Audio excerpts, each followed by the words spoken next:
With the Carolina Panthers at home week 6, they face a rival that dates all the way back to its NFC West days in its inaugural seasons.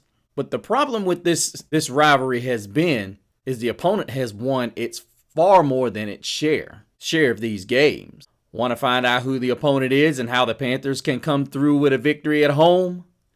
Stay tuned to Growlin' and Prowlin'.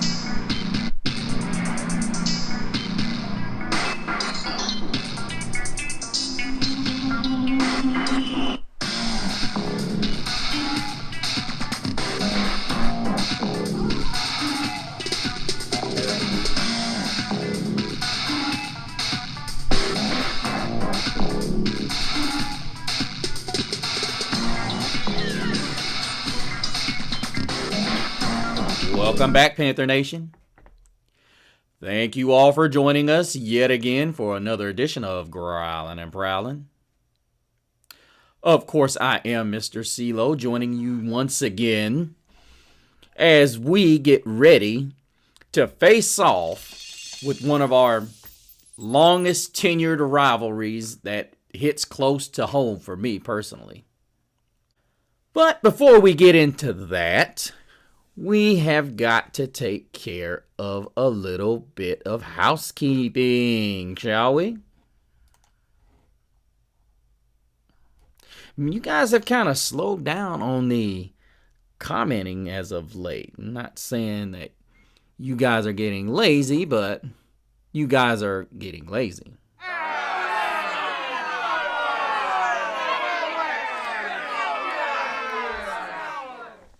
Yeah, I got to give a growl out to Duncan, who commented on the Panther Facebook post, Carolina Panthers Zone.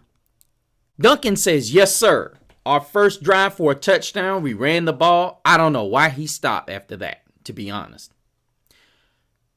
That's a question I posed in the exact show, Duncan. So, needless to say, you're asking the same question that I answered in that show. And I don't know what the problem is here. The reality of it is, you've got to dictate the pace. Period. If something's working, you don't stop doing it. That has always been my philosophy. You don't let somebody else dictate your terms. You go ahead and you do what you do. There were others, but we'll go ahead and we'll get into the show because you guys, I got a lot to do. And my apologies. This was a slow week for me. Been very busy trying to keep up with you guys. It's very difficult when you're trying to do several different things. But guys, I promise you, I'm doing the best that I can. I'm not going to overstep you. I know there's a lot of you that look forward to making your comments and having them foreseen and seen at. And the reality of it is, guys, it gets really touchy when you start talking about a coach not doing what he's supposed to. And I'm just going to be honest with you. This is not something. Pete said, where the hell is the Panthers getting those soft coaches? They're all player and quarterback killers. The talent scouts, especially idiot hiring coaches, need to be fired. Well, normally I try to keep the language PG, but this is not overly horrible. But Pete, I totally agree with you. You know, talent killers is a very precise word here. Because the truth of the matter is we've had Chuba Hubbard for his entire career. Now he's on his contract year. Same thing with Tommy Tremble. Chuba Hubbard is arguably the star of this offense. Oh, yeah. Regardless of what you want to say, Deontay Johnson has emerged as a guy that even Pittsburgh was not utilizing correctly. There's going to be a lot of Steeler fans wondering, where's this been? Well, it's always been there. I think ultimately, and I was happy when we got him. Hopefully, we can figure out some kind of way to get him extended. I know what a lot of people are going to say, well, if we've got Xavier Legette as well as Jonathan Mingo, even despite what happens with Adam Thielen, we still got him. And even Jalen Coker, You got guys out there that are talented players at the wide receiver position. You just got to utilize them correctly. Now, we're going to get into the nitty-gritty as the Carolina Panthers will host a team that I am not a fan of because I used to be a fan. It's kind of that love-hate relationship now. So I can't stand the Atlanta Falcons. This week, it is always one of those games that I always try to find a way to go to, whether it's in Charlotte or Atlanta. Because many of you know I live in Georgia. And listen, I'm going to say it like this. Call it what you will. I am basically a guy that is hardcore loyal Carolina Panthers. I don't do that hometown stuff. Now, the Atlanta Falcons are coming off a pretty darn impressive performance. They've been off for the better part of almost a week and a half since their overtime victory over the Tampa Bay Buccaneers.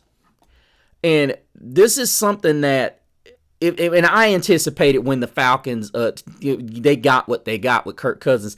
They've got star potential at all three phases of the skill position, whether it's Bijan Robinson at the running back position, whether it's Drake London at the wide receiver spot, and a waste of talent in Kyle Pitts.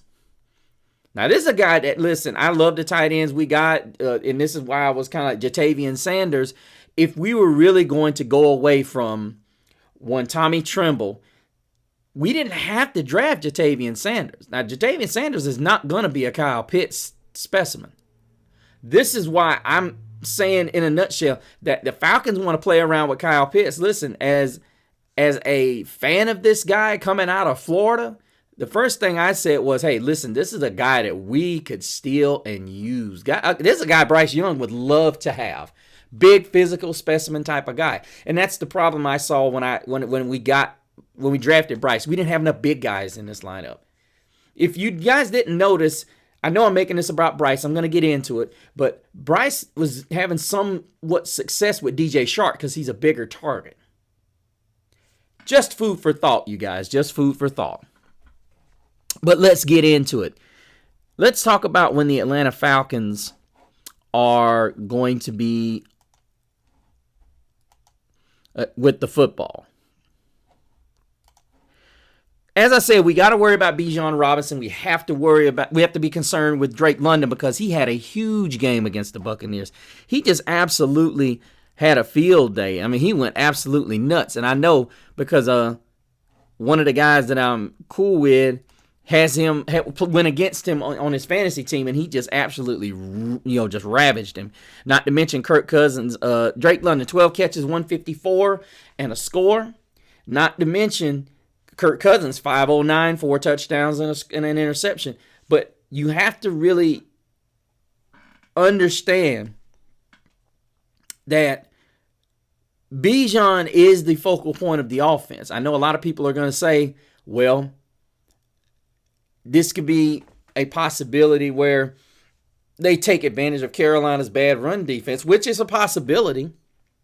But I look at it from the standpoint, of course, you always anticipate that a team is going to try to run the football first, but that's not always a foregone conclusion. But I have to view that the Falcons are going to want to take the easiest route that they can take, which is running the football. Now, it could be they get greedy and try to feed off of that 500-yard game that Kirk Cousins had. That's a possibility. But this is where I think the Carolina defense is going to – I'm not saying that they're going to play excellent down the field because we can't get a pass rush. But the best thing about it is we brought back Marquise Haynes, which is going to be a breath of fresh air. Hoping we can generate some sort of a pass rush because our guys can't keep just tracking these guys down. You got guys like Kyle Pitts and even Bijan Robinson out of the backfield along with Drake London. You're going to have to, at some point, you're going to have to stop these guys. And then you not only have to worry about him, you You got guys like Darnell Mooney, who's turned into a favorite deep threat and a red zone target for Kirk Cousins. And that's not a good thing you want to have to deal with. I mean, I think Mike Jackson and J.C. Horn have done phenomenal jobs as far as being able to cover. But at some point, we got to get a pass rush. Jadeveon Clowney is doubtful.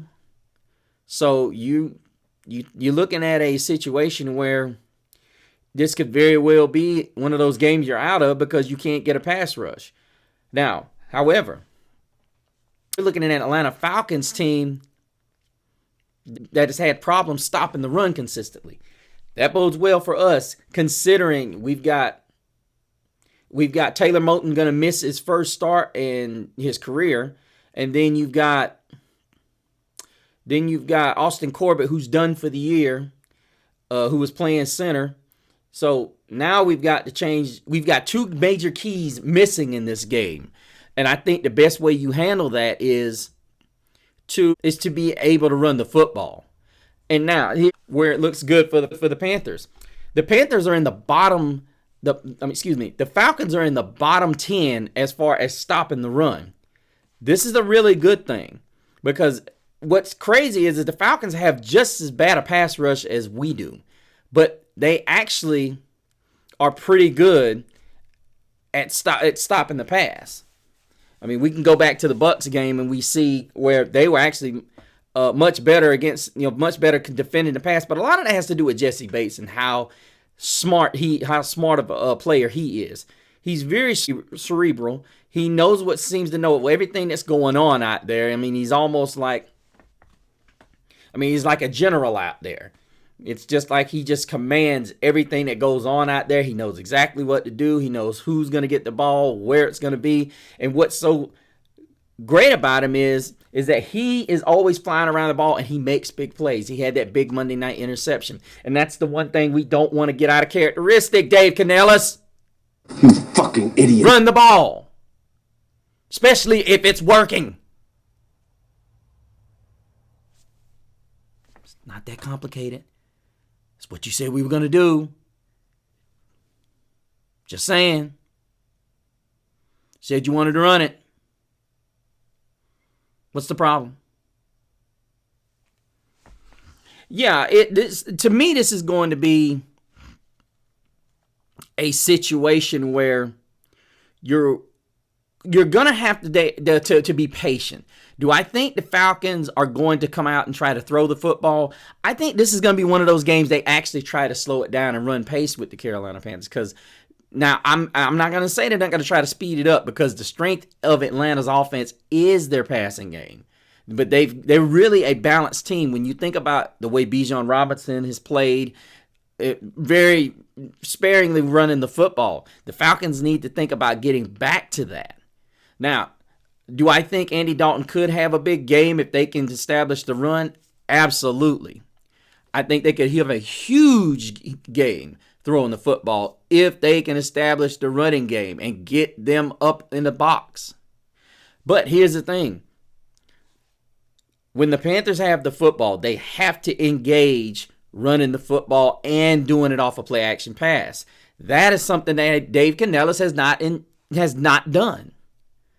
We have not gotten the tight ends involved enough on the deep seam routes because what happens is if you can get the tight ends down the field and you got guys like Deontay Johnson and you got guys like Xavier Leggett and you got guys like Jonathan Mingo, if you can get those tight ends pushing up the field and they take the safeties away, guess what? You got a bunch of these quick guys getting out in the open space. And once they get past those linebackers, you've got these corners and safeties having to make textbook tackles with a lot of space to cover. But I want the Panthers to, I want Dave Canellis to understand last week we lost that game because we didn't run the football. We don't need to get carried away with, let's see when we're going to get this play action pass to work. Or when we're going to get the pass to work. We weren't out of the game yet. And even had we gotten out the game, Chicago was giving up so many chunks. Why would you give up on that? Why? And not to mention, you're missing your top tackle and your starting center. What's the best way to get an offensive line comfortable? Keep the defensive line off balance with your play calling. Keep them off balance. You don't necessarily have to throw them first down, but what you can do is send somebody like Leggett or Deontay Johnson, if he's playing, in motion. Now, we know we're going to be without the services of Tommy Tremble because he's in concussion protocol. But the reality of it is, Canellis, you're supposed to be a guru. Show me some of that guru energy. Go in that kitchen and whip up something that's going to taste so good that we got to put it on the menu and keep it on the menu. Make it finger licking good.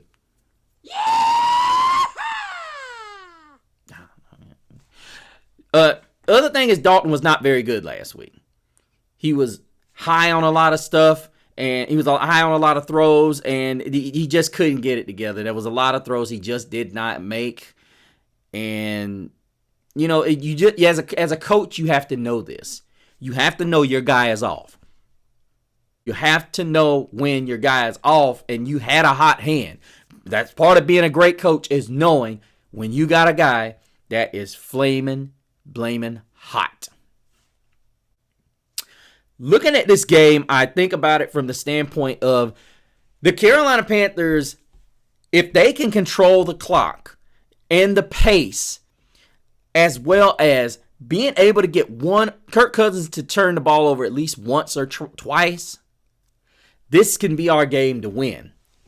However, the problem I'm going to see that this game is going to have is that I don't think the Carolina Panthers are going to stick with the game plan. And I think ultimately what happens is the Falcons are going to spread the ball around and Bijan Robinson gets loose. This is not a game we want to see Bijan do his thing, but I will say this. If Raheem Morris and the Falcons decide they're going to throw the ball all over the yard, this could be a game where they turn the ball over and they forget about Bijan, and it doesn't expose our even more definitive weakness, which is we don't stop the run well.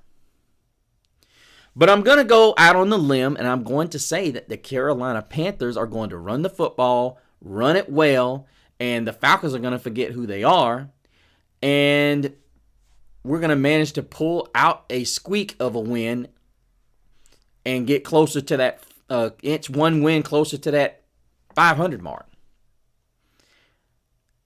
I'd say it's probably going to be a 20-17 victory. Panthers.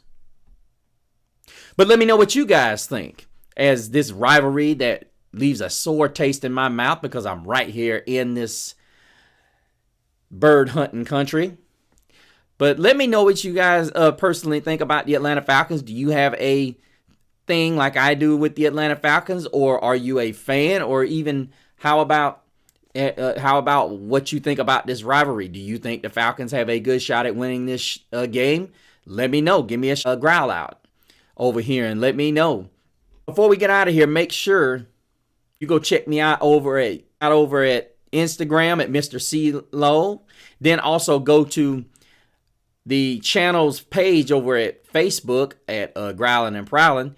Then also go over and comment down below. Guys, if you add yourself on this channel, you subscribe, please make sure you put it down in the column. Let us know so we can check you out and add you as the 100th subscriber.